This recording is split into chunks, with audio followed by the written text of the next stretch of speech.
यह नेपाल हिमालय में, इसमें 7 धाराएं, इसीलिए सप्तकोशी कहा जाता है। और याद रखेंगे दोस्तों, इसे बिहार का शोक कहा जाता है। जैसे राप्ती नदी गोरखपुर में बहती है, तो राप्ती नदी को क्या कहा जाता है? गोरखपुर का शोक कहा जाता है।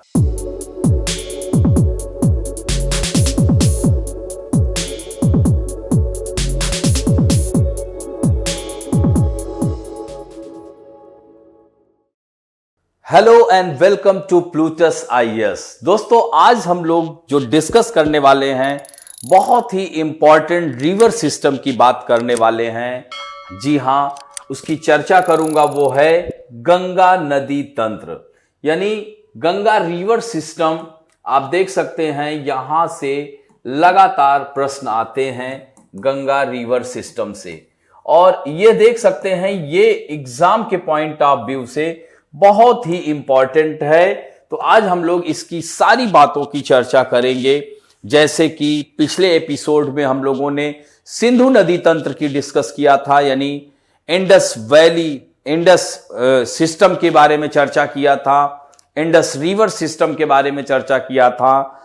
आज हम लोग डिस्कस करने वाले हैं गंगा रिवर, यानी गंगा रिवर सिस्टम, यानी इसके अंतर्गत कौन कौन सी नदियां आएंगी, यानी Ganga river and it's main tributaries की चर्चा करेंगे। तो इसमें जो देखा जाए तो गंगा नदी का उद्गम कहां से होता है, यह सबसे महत्वपूर्ण है। इसकी कुल लंबाई अगर बात की जाए तो 2525 किलोमीटर, यानी 2525 किलोमीटर यह लंबी नदी है।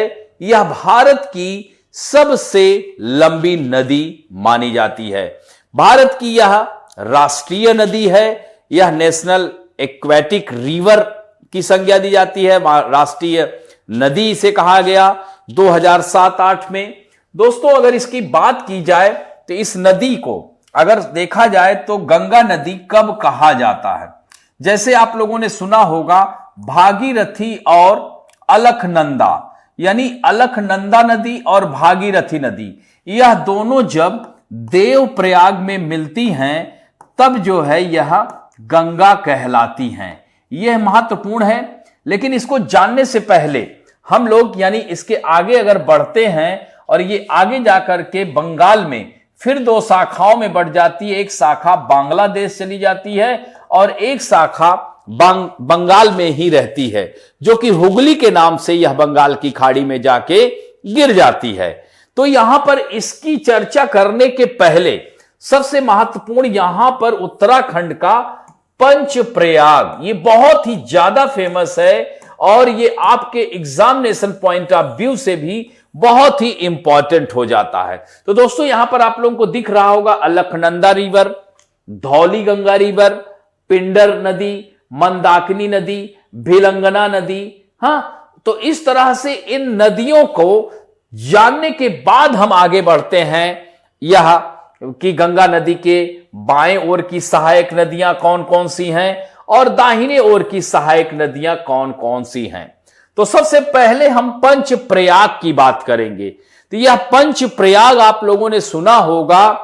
प्रयाग किसे कहते हैं? जहां पर 2 नदियों का संगम होता है, यानी कह सकते हैं कि जब 2 नदियां आपस में जहां मिलती हैं उन्हें हम प्रयाग कहते हैं। जैसे आप लोगों ने देखा होगा कि प्रयागराज, पहले इलाहाबाद इसे कहते थे, बाद में इसका नाम प्रयागराज हो गया, तो वर्तमान में इसे हम प्रयागराज कहते हैं। तो यानी इसमें क्या है, गंगा यमुना नदी का संगम होता है, इसीलिए इसे प्रयागराज या त्रिवेणी ऐसा माना जाता है कि गंगा, यमुना और सरस्वती नदी यह तीनों यहां बहती हैं। लेकिन अगर देखा जाए तो गंगा और यमुना पूर्ण रूप से मिलते हुए दिखती है। तो एक एक करके हम लोग चर्चा करते हैं। तो इसी तरह से उत्तराखंड में यह 5 प्रयाग, यहां से कई बार यूपीएससी हो चाहे स्टेट सर्विसेज हो, हर जगहों पर प्रश्न आया हुआ है। तो इसमें सबसे पहले अगर हम लोग बात करते हैं, एक एक करके अगर हम बात करते हैं, तो जैसे हम बात करते हैं, इसको याद करने का तरीका भी आसान है, यानी PAAK, पाक को मार भगा देव।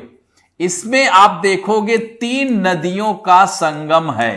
पाक को मार भगा देव, यानी पी से क्या हो गया, पिंडर नदी, यानी पिंडर और अलखनंदा, पिंडर और अलखनंदा, ठीक है, याद रखेंगे, पिंडर और अलखनंदा के संगम पर कौन सा प्रयाग होगा? के, यानी कर्ण प्रयाग इसे हम लोग कहेंगे। याद हो जाएगा ना, ये कभी गलत नहीं होगा आपका। पिंडर और अलखनंदा के संगम पर कौन सा प्रयाग बनता है? कर्ण प्रयाग। अब मार, तो यहां पर अगर हम मार की बात करते हैं तो मां से क्या हो गया? मंदाकिनी, यानी मंदाकिनी और अलखनंदा, याद रखिएगा अलखनंदा कॉमन रहेगा, तो मंदाकिनी और अलखनंदा रुद्रप्रयाग में संगम होता है। यानी इन दोनों नदियों का संगम कहां होता है? रुद्रप्रयाग। फिर बचता क्या है? भागीरथी और अलखनंदा। भागीरथी और अलखनंदा के संगम पर कौन सा प्रयाग होता है? ध्यान रखेंगे, इसे क्या कहेंगे? देव प्रयाग। तो हमने अभी कहा कि 5 प्रयाग और आपको यहां पर 3 प्रयाग दिख रहा है, तो 2 प्रयाग और आसानी से आप लोग कर सकते हैं, जिसका नाम है विष्णु प्रयाग और नंद प्रयाग। तो विष्णु प्रयाग कैसे बनेगा? तो विष्णु प्रयाग बनता है, याद रखेंगे, धौली गंगा। क्या कहेंगे? धौली गंगा प्लस अलखनंदा, धौली गंगा प्लस अलखनंदा बराबर विष्णु प्रयाग, भूलेगा नहीं। और आपको बता दें 3 से ही ये आपको ऑप्शन में पकड़ में आ जाएगा, कभी गलती नहीं करोगे। फिर इसके बाद आता है नंद प्रयाग। तो नंद प्रयाग में नंदाकिनी प्लस अलखनंदा, नंदाकिनी प्लस अलखनंदा, जिसे हम क्या कहेंगे? नंद प्रयाग के नाम से जाना जाता है। तो आइए थोड़ा सा इसमें मानचित्र के आधार पर देख लेते हैं। यहां पर इसमें दिख रहा होगा आप लोगों को, तो ये देख सकते हैं गंगोत्री ग्लेशियर से कौन सी नदी आ रही है? यहां पर देख सकते हैं भागीरथी नदी आ रही है। और यहां पर अगर आप देख सकते हैं अलखनंदा नदी, ये बद्रीनाथ है ना, तो ये संतोपथ हिमानी से आती है। किस हिमानी से आती है? संतोपथ हिमानी से आती है। और ये अलखनंदा और इस तरह से दोनों का मिलन कहां होता है? देव प्रयाग में होता है। इसके बाद यह गंगा कहलाती हैं। थोड़ा सा ऊपर चर्चा कर लेते हैं, यह भी आपके यूपीएससी में आ सकता है, इसको नॉर्थ टू साउथ लगाने के लिए। तो नॉर्थ टू साउथ की अगर हम बात करते हैं तो यहां पर अगर हम देखें तो सबसे ऊपर आप देख सकते हैं धौली गंगा। अब देखिए धौली गंगा और अलखनंदा दोनों कहां मिलती हैं? विष्णु प्रयाग में। तो सबसे देखा जाए तो अगर दाहिने तरफ अगर सबसे पहले कौन सी मिलती है? विष्णु प्रयाग। तो ये हो गया क्या? धौली गंगा। ये देख रहे हैं ना, धौली गंगा और अलखनंदा के संगम पर विष्णु प्रयाग। और ये देख सकते हैं नंदाकिनी आ रही है, नंदाकिनी और अलखनंदा के संगम पर नंद प्रयाग। और ये पिंडर नदी है, पिंडर नदी कर्ण प्रयाग, अलखनंदा कर्ण प्रयाग। और इधर ऊपर केदारनाथ से आ रही है मंदाकिनी नदी, मंदाकिनी और अलखनंदा रुद्रप्रयाग। और भागीरथी अलखनंदा देव प्रयाग कहलाती है। तो आशा करता हूं कि यह 5 प्रयाग आपको आसानी से क्लियर होगा। तो इसे जो है ध्यान रखेंगे, इन 5 प्रयागों के बाद की कहानी शुरू होती है कि गंगा नदी इसके आगे कहां बढ़ती है। तो अगर इसके आगे की चर्चा अगर हम लोग करते हैं तो यहां से अगर हम लोग देखते हैं अब ये गंगा, तो पहला प्रश्न बनता है कि गंगा हरिद्वार में, यानी यहां से प्रश्न बनता है कि गंगा रिवर मैदान में कहां प्रवेश करती हैं। ठीक, तो पूछा जाता है कि इन प्लेन रीजन जो गंगा रिवर कहां इंटर करती हैं, तो वो क्या है? हरिद्वार में यह प्रवेश करती हैं।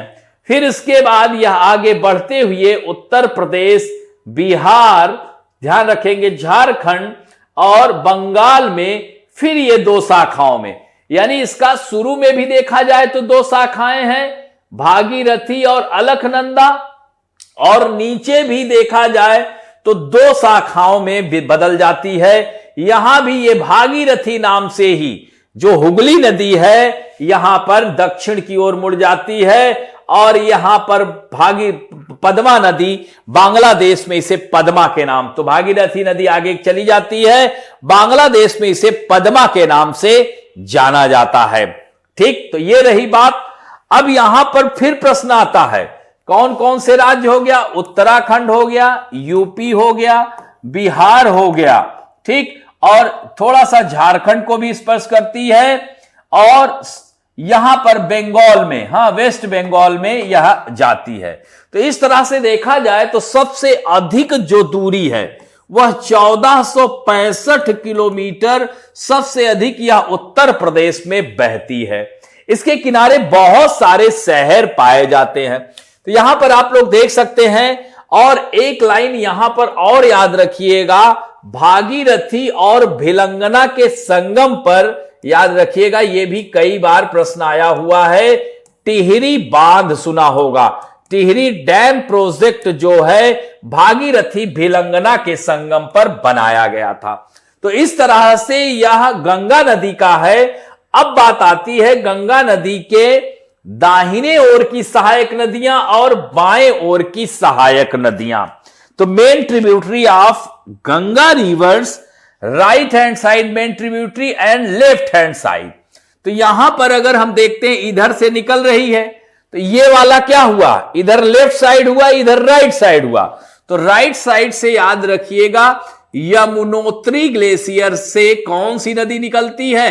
यमुनोत्री ग्लेशियर से यमुना नदी निकलती है, और ये दोनों जा करके कहां मिलती हैं? प्रयागराज में इनका मिलन होता है। यानी यमुना और गंगा नदी का मिलन कहां हो रहा है? प्रयागराज में होता है। ठीक है, इसके बाद आगे बढ़ते जाते हैं। अब यहां पर भी थोड़ा सा इस मानचित्र में हम लोग देख लेते हैं, ये क्या है? अलकनंदा, ये भागीरथी, यहां पर देवप्रयाग है, और ये गंगा कहला रही हैं। इधर से आप देख सकते हैं यमुना नदी, दिल्ली शहर क्या है? यमुना नदी के किनारे बसा हुआ है, ये देख सकते हैं। ये आगे बढ़ते हुए कहां है? इलाहाबाद में इसका मिलन हो रहा है। ठीक, फिर दाहिने ओर और भी नदियां हैं, छोटी छोटी नदियां मिलती हैं, लेकिन जो सबसे इंपॉर्टेंट रिवर की बात की जाती है तो सोन नदी। याद रखेंगे, सोन नदी, यहां पर आपको पता होगा अमरकंटक का पहाड़, अमरकंटक पर्वत से कौन सी नदी निकलती है? सोन नदी निकलती है। इसमें सोने के कण पाए जाते हैं, और यह सोन नदी जाकर के पटना के समीप दानापुर यानी बिहार में यह गंगा से मिल जाती है। तो ये देख रहे होंगे आप सोन नदी। सोन की सहायक नदियां भी हैं, रिहंद है, कुन्नड़ है, रिहंद बांध परियोजना आप लोगों ने सुना होगा। तो ये दाहिने ओर की प्रमुख सहायक नदियों में यमुना और सोन नदी सबसे इंपॉर्टेंट है। इसी तरह से आप लोग देख सकते हैं ये टोंस नदी भी है, ये जाकर के मिल रही है। ठीक, अब बात आती है इसके बाएं ओर, जो सबसे इंपॉर्टेंट है वो है रामगंगा नदी।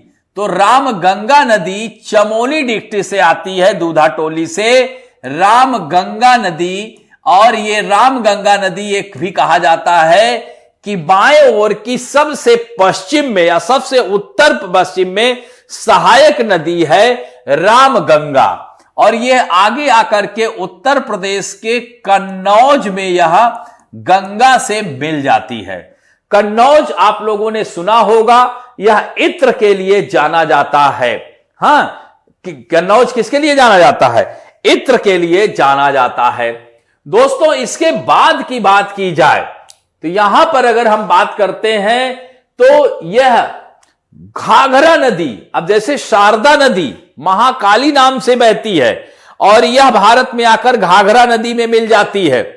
इसी तरह से राप्ती नदी, जिसे गोरखपुर का शोक कहा जाता है, ये सब गंगा की सहायक नदियां हैं। तो लेकिन आगे जाकर के जैसे अब सरयू है, गोमती नदी, हां, तो यहां पर अगर हम थोड़ा सा बात करते हैं तो ये जो गोमती नदी है, गोमती नदी का जो उद्गम होता है वो कहां से होता है? गोमती नदी का उद्गम पीलीभीत से होता है, पीलीभीत से होता है गोमती नदी का उद्गम। और यह कहां? गाजीपुर में, वाराणसी के निकट है गाजीपुर में गोमती नदी जाकर के गंगा से मिल जाती हैं। और पीलीभीत में उस झील का नाम है फुलहर झील, सुना होगा आप लोगों ने। और एक बात और है, यह भी प्रश्न पूछा जाता है कि गंगा की कौन सी ऐसी सहायक नदी है जो कि मैदानी संवर्ग से निकलती है, तो वह गोमती नदी है, फुलहर झील से निकलती है पीलीभीत के। और यह गाजीपुर में जाकर के, लखनऊ गोमती नदी के किनारे बसा हुआ है। इसी तरह से सरयू नदी भी आकर के इसमें मिलती है। अयोध्या आपने सुना होगा, हाँ, इसके किनारे बसा हुआ है। शारदा नदी इस तरह से यहां पर आपको दिख रहा होगा, ये देख सकते हैं, यह गोमती नदी वाराणसी के समीप गाजीपुर में मिल रही है, ठीक। और इसी तरह से राप्ती नदी देख रहे हैं, शारदा नदी, ये सब घाघरा में। अब बात आती है घाघरा नदी की, तो घाघरा नदी की बात की जाती है तो यह मापुतो चुंग ग्लेशियर से निकलती है, मापुतो चुंग ग्लेशियर से निकलती है। और यह बिहार में छपरा के समीप, हाँ याद रखिएगा, छपरा के समीप यह गंगा में मिल जाती है। ये घाघरा यह देख रहे हैं ना, ये छपरा डिस्ट्रिक्ट है, घाघरा नदी गंगा में मिल जाती है। इसके बाद बात की जाती है गंडक नदी की। गंडक नदी ये देख सकते हैं नेपाल हिमालय से आ रही है और ये कहां जाकर के मिल रही है, यह पटना के समीप गंगा में मिल जाती है। फिर इसके बाद आता है गंडक के बाद कोशी नदी, यह नेपाल हिमालय में, इसमें 7 धाराएं, इसीलिए सप्तकोशी कहा जाता है। और याद रखेंगे दोस्तों, इसे बिहार का शोक कहा जाता है। जैसे राप्ती नदी गोरखपुर में बहती है तो राप्ती नदी को क्या कहा जाता है, गोरखपुर का शोक कहा जाता है। लेकिन कोशी नदी जो ये बह रही है बिहार के कुरुसेला नामक स्थान पर आकर के गंगा से मिल जाती है। और इसमें 7 धाराएं होती हैं, सुन कोशी, हाँ, इसीलिए इसको सप्तकोशी कहते हैं।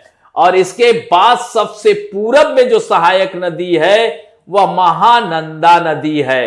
हाँ, महानंदा नदी जो कि यहां पर आप देख सकते हैं दार्जिलिंग की पहाड़ियों से आती है और पश्चिम बंगाल के फुल्टा नामक स्थान पर, किस स्थान पर, फुल्टा नामक स्थान पर यह गंगा से मिल जाती है। और इस तरह से यहां देख सकते हैं कि बाएं ओर से क्रम से याद रखिएगा, रामगंगा, गोमती, घाघरा, गंडक, कोशी, महानंदा, यह क्रम से बाएं ओर की सहायक नदियां हैं। दाहिने ओर से यमुना नदी है और इस तरह से सोन नदी अमरकंटक में मिल जाती है। अब आपने देखा होगा दामोदर नदी की बात, अब इससे संबंधित कुछ छिटपुट नदियां, इनके बारे में भी सुन लीजिए। दामोदर नदी को अक्सर बोला जाता है गंगा की सहायक नदी, लेकिन दोस्तों आप लोग क्या समझ सकते हैं, यहां पर हमने बोला था हुगली नदी, एक नदी यहां बांग्लादेश में चली जाती है जिसे पद्मा के नाम से जाना जाता है और यहां पर इसे हुगली के नाम से जाना जाता है। याद रखेंगे हुगली नदी, यह देख सकते हैं, इसे विश्वासघाती नदी कहा जाता है। हुगली नदी को विश्वासघाती नदी कहा जाता है, इसे ध्यान रखेंगे, ठीक। विश्वास यानी यह बहुत रास्ते परिवर्तन करती है। हाँ, इसके बारे में यह भी कहा जाता है, एक किताब में मिलता है कि यह एस्चुरी का निर्माण करती है, इसे भी ध्यान रखेंगे, ठीक है। तो यह ध्यान रखेंगे हुगली नदी को क्या है, विश्व के विश्वासघाती नदियों में से एक माना जाता है।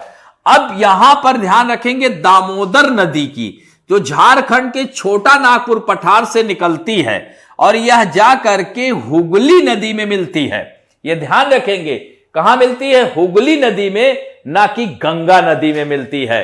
हाँ, तो इस तरह से इनडायरेक्टली देखा जाए तो गंगा की सहायक है, लेकिन मेनली देखा जाए तो ये हुगली की सहायक नदी है। तो दामोदर नदी, जिसे बंगाल का शोक कहा जाता था, इसे भी याद रखेंगे। और स्वतंत्र भारत की पहली बहुउद्देशीय परियोजना इसी पर स्थापित की गई थी 1948 में, जो कि अमेरिका के टेनेसी घाटी परियोजना के मॉडल पर आधारित था दोस्तों। और इस तरह से दामोदर नदी पर कई बड़े बांध बनाए गए। जैसे सुना होगा पंचेत, कोनार, अजय, बराकर, तेलैया, बरमो, अय्यर, इस तरह के बांध बनाने की वजह से फिर दामोदर नदी को बंगाल का खुशहाली कहा जाने लगा। तो इसे ध्यान रखेंगे आप लोग। तो यह दामोदर नदी हुगली नदी में जाकर के मिल जाती है। यानी गंगा नदी के बारे में हमने आपको संक्षिप्त में यह बताने का प्रयास किया। तो इस तरह से आप देख सकते हैं यह गंगा नदी का सिस्टम था। और गंगा नदी को ध्यान रखेंगे, यह भारत की राष्ट्रीय नदी है। गंगा नदी और पवित्र नदी है दोस्तों। इसके किनारे बहुत सारे शहर हैं, जैसे हरिद्वार, इलाहाबाद जिसे हम प्रयागराज कहते हैं, और प्रयागराज कुंभ के लिए जाना जाता है।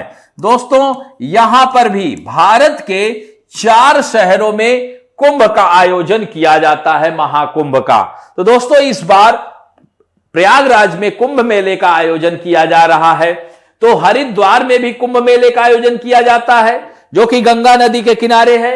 इसी तरह से प्रयागराज में भी कुंभ मेले का आयोजन किया जाता है, जो गंगा नदी के किनारे है। अब आती है बात कि वो 2 और शहर कौन कौन से हैं। तो दोस्तों सुना होगा नासिक शहर, जो कि गोदावरी नदी के किनारे है, यहां पर भी कुंभ मेले का आयोजन किया जाता है। इसी तरह से उज्जैन शहर, जो कि शिप्रा नदी के किनारे बसा है, यहां भी कुंभ मेले का आयोजन किया जाता है। तो हमारा यहां बताने का मेन ये था कि गंगा नदी के किनारे जो शहर हैं हरिद्वार और प्रयागराज, यहां पर भी कुंभ मेले का आयोजन किया जाता है। और इस तरह से बहुत सारे शहर इसके किनारे बसे हुए हैं। वाराणसी है, पटना है, कलकत्ता है, हुगली नदी के किनारे बसा है। तो इस तरह से यह शहर बसे हुए हैं। जैसे दिल्ली यमुना नदी के किनारे, मथुरा यमुना नदी के किनारे, लखनऊ गोमती नदी के किनारे। तो इस तरह से इन अलग अलग नदियां, यहां से भी प्रश्न पूछ लिया जाता है।